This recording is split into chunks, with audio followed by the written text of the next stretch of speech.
जो हमारे पास यूरिया होता है ये एक एमाइड फर्टिलाइज़र होता है। जो ये एमाइड फर्टिलाइज़र होता है हमारे पास नाइट्रोजन सप्लाई करता है, ये एक ऑर्गेनिक कंपाउंड होता है जिसका एम्पेरिकल फार्मूला हमारे पास होता है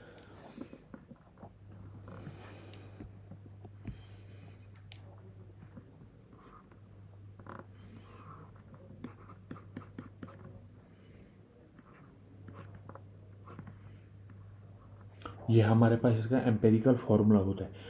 और इसमें देखिए दो एमाइड ग्रुप प्रेजेंट होते हैं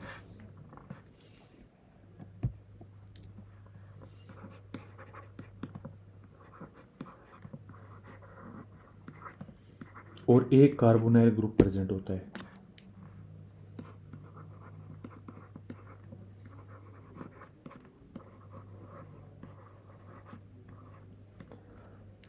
तो जो ये हमारे पास फर्टिलाइज़र होता है इसमें 46% नाइट्रोजन होता है, ठीक है, जो कि हाईएस्ट नाइट्रोजन फर्टिलाइज़र है हमारे पास यूरिया सॉलिड फॉर्म का। मतलब कि सबसे ज़्यादा फर्टिलाइज़र नाइट्रोजन इसी में प्रेजेंट होता है। यूरिया में कितना 46% नाइट्रोजन। तो ये बाज़ार में हमारे पास दो फॉर्म्स में प्रेजेंट होता है, ठीक है। ये देख सकते हैं आप, जो ये वाला फॉर्म है ना, ये वाला ये इसको हम कहते हैं प्रिल्ड फॉर्म या पैलेट्स, ठीक है। और ये जो होता है ये ग्रेनुलर फॉर्म होता है, ग्रेनुलर फॉर्म और प्रिल्ड फॉर्म। तो जो ये प्रिल्ड फॉर्म होता है इसका जो डायमीटर होता है हमारे पास 1.7 mm का। ये अप्रॉक्सीमेटली डायमीटर इतना हम कहते हैं। और प्रिल्ड फॉर्म होने की वजह से ये हाईली हाइग्रोस्कोपिक प्रॉपर्टी शो करता है, जिसकी वजह से हम इसको जो स्टोर करना, मतलब कि ये एक्सप्लोसिव हो जाता है, ठीक है, थोड़ा सा। तो ये इससे हमें हैंडल और स्टोर करना इसको मुश्किल हो जाता है और नॉट इजी टू हैंडल, ठीक है। और इसमें देखिए जो ये है ना प्रिल्ड फॉर्म, ये हाईली डिजॉल्व इन वाटर होती है,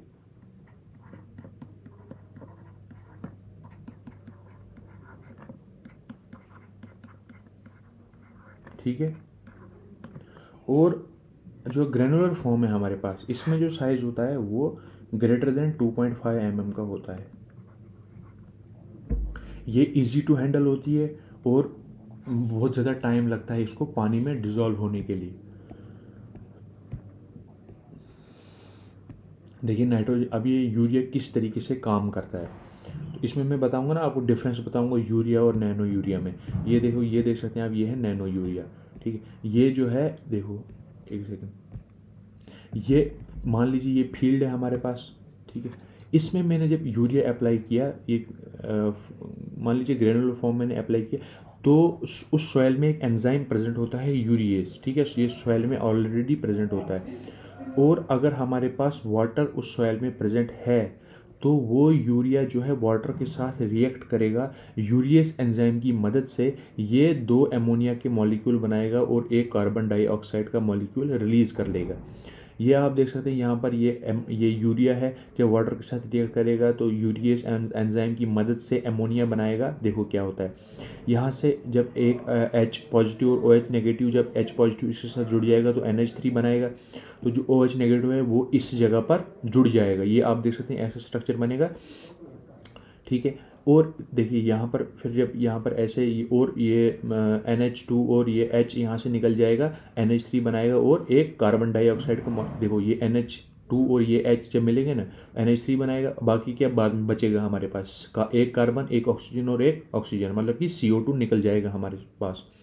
फिर जब ये हमारे पास दो मॉलिक्यूल अमोनिया के बने, ये H पॉजिटिव के साथ रिएक्ट करेंगे। H पॉजिटिव हमें हमें सॉइल में पहले से ही प्रेजेंट होगा क्योंकि एसिडिक सॉइल होगी थोड़ी सी वो, ठीक है।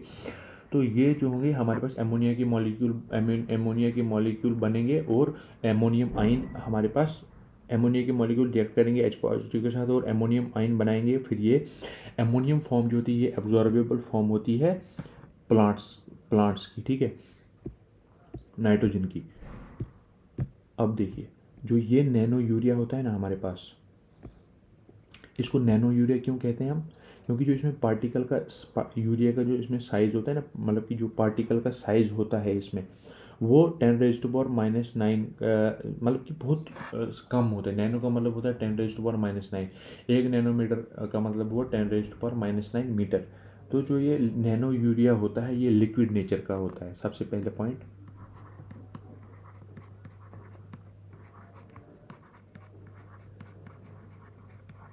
ठीक है, मतलब कि नैनो यूरिया का पार्टिकल का साइज़ जो होता है नैनो यूरिया में, मतलब कि वो बहुत ज़्यादा स्मॉल होता है। तो जो ये वर्ल्ड्स फर्स्ट नैनो यूरिया जो है लिक्विड, ये कहाँ पर डेवलप हुआ? इंडिया में। ठीक है, ये किसने डेवलप किया?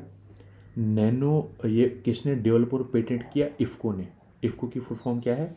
Indian farmer fertiliser cooperative limited. ठीक है, Indian farmer fertiliser cooperative limited. कब? 31 मई 2021 को इन्होंने नैनो यूरिया को रिलीज़ किया, ठीक है, मार्केट में। तो ये डेवलप किसने? इफ़को ने तो किया, लेकिन किसकी मदद से? कहाँ पर? Nano biotechnology research centre Kalol Gujarat में ये वहाँ पर हुआ डेवलप। ठीक है, और किसके? आत्मनिर्भर भारत और आत्मनिर्भर कृषि की मदद से भी जो है इसको डेवलप किया गया। जो अगर हम नैनो यूरिया को यूरिया की जगह पर रिप्लेस करते हैं ना, तो उससे क्रॉप यील्ड जो है वो 10% इंक्रीज हो जाती है। मैंने आपको पहले क्या कहा था? यूरिया में कितना परसेंट नाइट्रोजन होता है? 46%। लेकिन जो नैनो यूरिया में परसेंटेज नाइट्रोजन की होती है वो सिर्फ 4% होती है। ठीक है, लेकिन फिर आप बोलेंगे कि इतनी ज़्यादा इंक्रीज कैसे कर लेता है फिर यील्ड? देखो, जो यूरिया में एफिशिएंसी होती है ना नाइट्रोजन को सप्लाई करने करने की प्लांट में, ठीक है, डिलीवर करने की नाइट्रोजन को प्लांट में, वो सिर्फ 30 to 40% होती है। लेकिन जो नैनो यूरिया की एफिशिएंसी होती है नाइट्रोजन को डिलीवर करने की, वो 80% होती है। ठीक है, और देखो जो नैनो, अब मैं कुछ और पॉइंट्स बताऊंगा इसके बारे में। जो नैनो यूरिया है ना, ये एक बोतल में 500 ml हमारे पास नैनो यूरिया प्रेजेंट होता है। और एक बोतल कितने की मिलती है हमारे पास? 240 रुपये की। अगर हम बात करें यूरिया की, जो सिंपल हमारे पास यूरिया होता है, वो कितने करता है? 45 kg। ये 45 नहीं करता, नहीं, मैं कह रहा हूँ कि जो 45 kg है ये कितने पैसे के मिलते हैं? 242 रुपीज़। और इसकी 2 थैलियाँ आती है, एक 50 kg का भी आता है। ये कितने का मिलता है? 200 268 रुपीज़ का। ठीक है, इसमें गवर्नमेंट ने बहुत ज़्यादा सब्सिडी दी है, तभी ये इतने कम प्राइस का मिलता है। वरना इसकी प्राइस जो है वो बहुत ज़्यादा बढ़ जाएगी। मतलब कि इसमें सब्सिडी दी जाती है तभी इसकी प्राइस बहुत कम होती है। तो जो नैनो यूरिया है ना, एक और पॉइंट मैं बताऊंगा इंपॉर्टेंट। क्या? नैनो यूरिया जो है ये यूरिया की रिक्वायरमेंट को 50% कम कर देता है। ये सबसे इंपॉर्टेंट पॉइंट, ये एक पॉइंट याद रखना है हमें। 50% यूरिया की रिक्वायरमेंट को ये कम कर देता है। कौन? Nano urea. अब देखिए,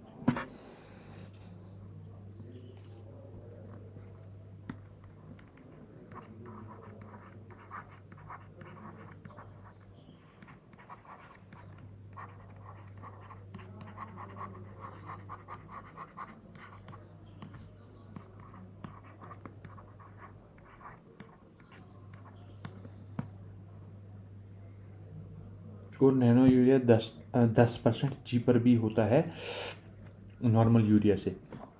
देखो, अब हम कुछ इंपॉर्टेंट चीज़ें देखते हैं। देखो, जो यूरिया है ना, उसको हम अगर तो हम इसकी बेसल डोज करते हैं किससे? टॉप ड्रेसिंग से।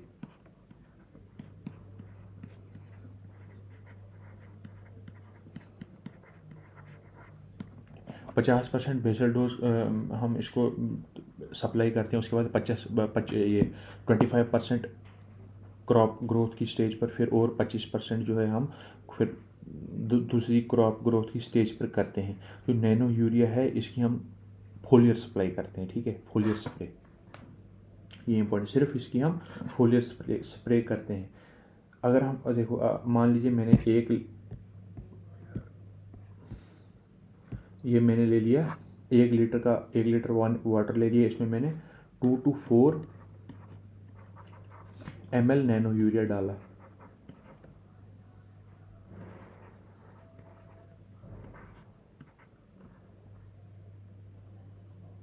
फिर मैं इसको स्प्रे कर दूंगा लीव्स में।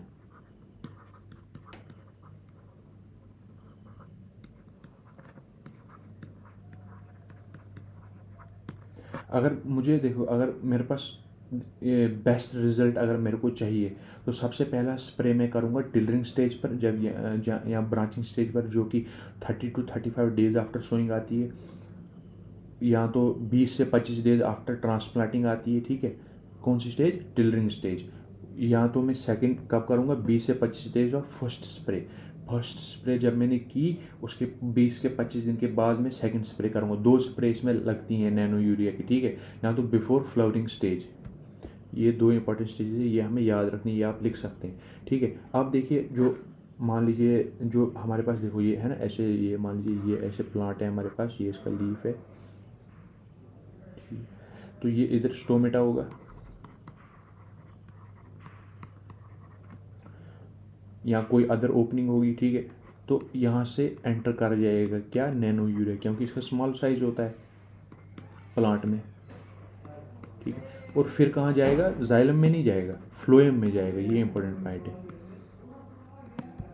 फ्लोएम में जाएगा ऑल प्लांट्स में, हर एक प्लांट्स में, जिसमें भी हम इसका स्प्रे कर रहे हैं। तो जो हमारे पास एक्सेस यूरिया होगा वो वैक्यूल्स में स्टोर हो जाएगा, और जब उसको रिक्वायरमेंट होगी उस प्लांट को, तो वो फिर आप मतलब कि ना, जब उसको रिक्वायरमेंट होगी वो उसका यूज़ कर सकता है। ठीक है, थैंक यू।